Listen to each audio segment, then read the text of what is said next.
Hello, everyone, and welcome back to the Beatles Forever. A few years ago, I got a book about the letters of John Lennon, and it was called The John Lennon Letters, edited and written with an introduction by Hunter Davies.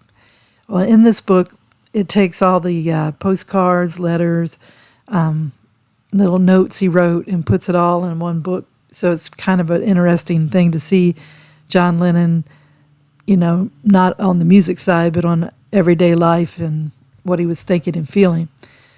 So I decided to do a video about some of the best letters that John Lennon wrote, and you'll learn more about this complex man through his writing.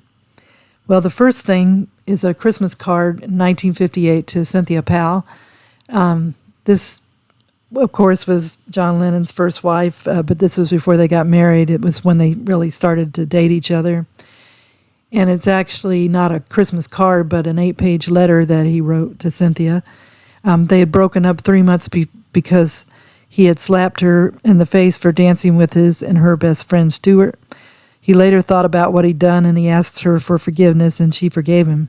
And according to faroutmagazine.co.uk, sending letters was John Lennon's preferred method of communication, and Vanity Fair noted that some of the most poignant ones that he sent to Cynthia during their time together. And 1958 was the year they spent their first Christmas as a couple, and Lennon sent his beau an 8-page long letter that professed his unwavering love for her. On the 6th page, he wrote from the heart, "I love you, so don't leave me. I love you so, don't leave me.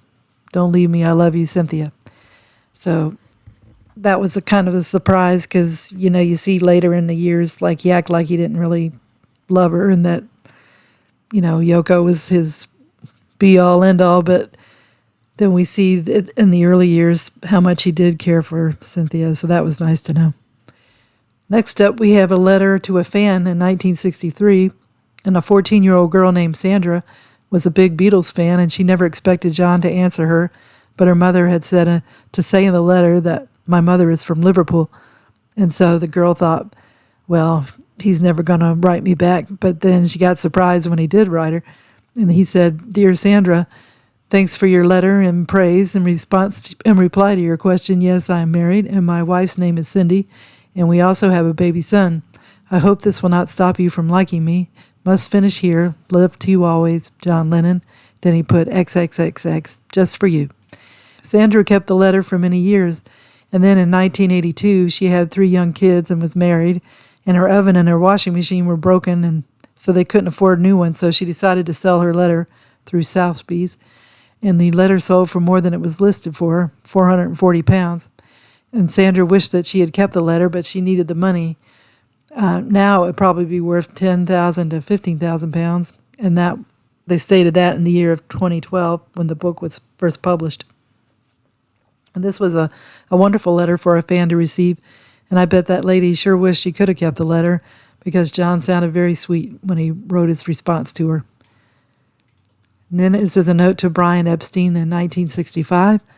John sent a copy of his second book, A Spaniard in the Works, to Brian Epstein, the Beatles manager and friend. He said, "Brian, I hope you're okay. P.S. Make sure you bloody read it. Love, John." And this note shows just how close John felt to Brian and how eager he was for him to read his book. Then this really neat playlist came up in 1964, and on the playlist is Beethoven, From Me to You, I Saw Her Standing There, This Boy, All My Lovin', I Want to Be Your Man, Please Please Me, Till There Was You, She Loves You, I Want to Hold Your Hand, Twist and Shout, and Long Tall Sally. Wow, can you imagine being a fan, being out there hearing all these great songs done live by the Beatles? This is an amazing list. And so she was a 13-year-old girl, and she was given the playlist by a cop that was there. So she put it in a plastic sandwich bag along with her leftover jelly beans. And back then, the Beatles had said they liked jelly babies, but jelly babies and jelly beans are two different things. The jelly babies in England were soft, and the jelly beans are hard, so when they were playing in America, they were hit by these jelly beans that kind of hurt. So she put those jelly beans in the bag and along with the playlist, and it stayed there for 31 years. Well, the fan needed to sell sell it for $5,000 because that was the value of it in those days. It would to help her pay for her daughter's college. And luckily, when she asked somebody about how she should sell it, this guy that worked at a magazine, he was a big Beatle fan, and he bought it. And he now has it in a non-acid Mylar envelope in his safety deposit box. So it's being well taken care of. And then we have a thing of peace and love that John drew and stated in his picture. So I was wondering, did Ringo get this phrase from John Lennon? It seems like it.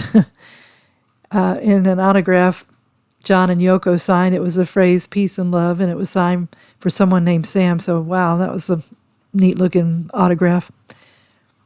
Then we have a typed letter to send Cynthia, his wife, ex-wife by this time, in 1974. And he was answering a letter she had written to him regarding his son Julian coming to see him. He was separated from Yoko at the time, and he was living with an assistant of John and Yoko, May Pang. And so later, John and Julian and Cynthia spent time together in the U.S. and joined May with John in Disneyland.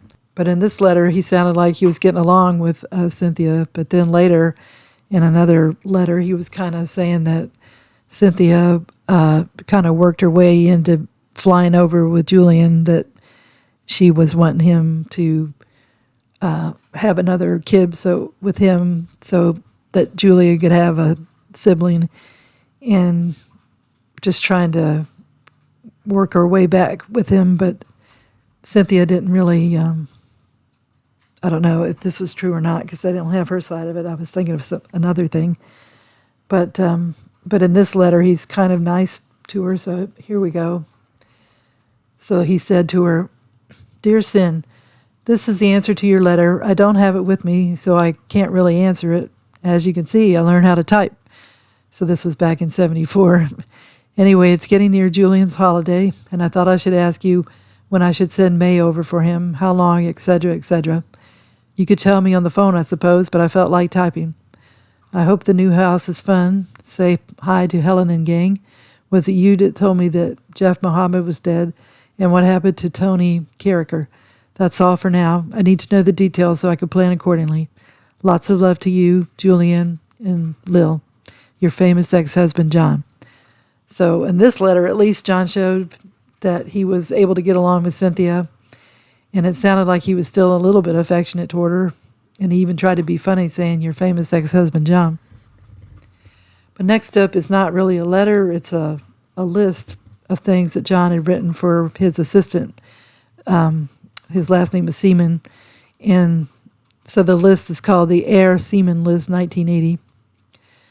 But it was neat to see what he was interested in at this time, and also he wanted to get the Back to the Egg album that Paul McCartney and Wings had released, so you could see he was interested in what his bandmates were up to, maybe more so with Paul because they used to have a kind of a rivalry on songwriting.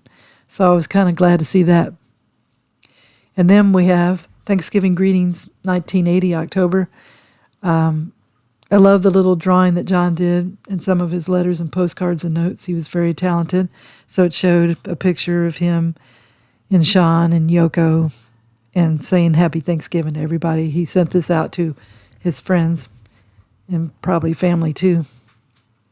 And the last thing that we have is the last autograph by John in December of 1980.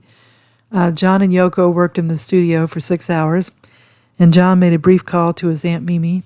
And while they were in the studio, John and Yoko signed an autograph for the girl at the switchboard named Rebia Love. So that was pretty neat that she got this very special autograph, the last one that he would ever write. So I sure hope she still has it.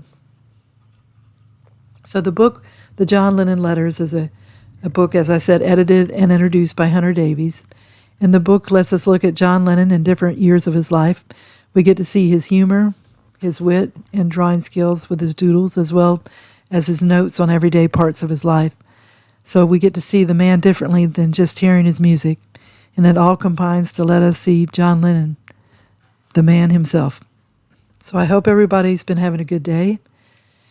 And I also hope that everyone enjoyed the video. If you could give it a thumbs up, it would be greatly appreciated. And thank you for tuning in. And I hope you'll come back soon for another episode of the Beatles Forever. Thank you. Bye.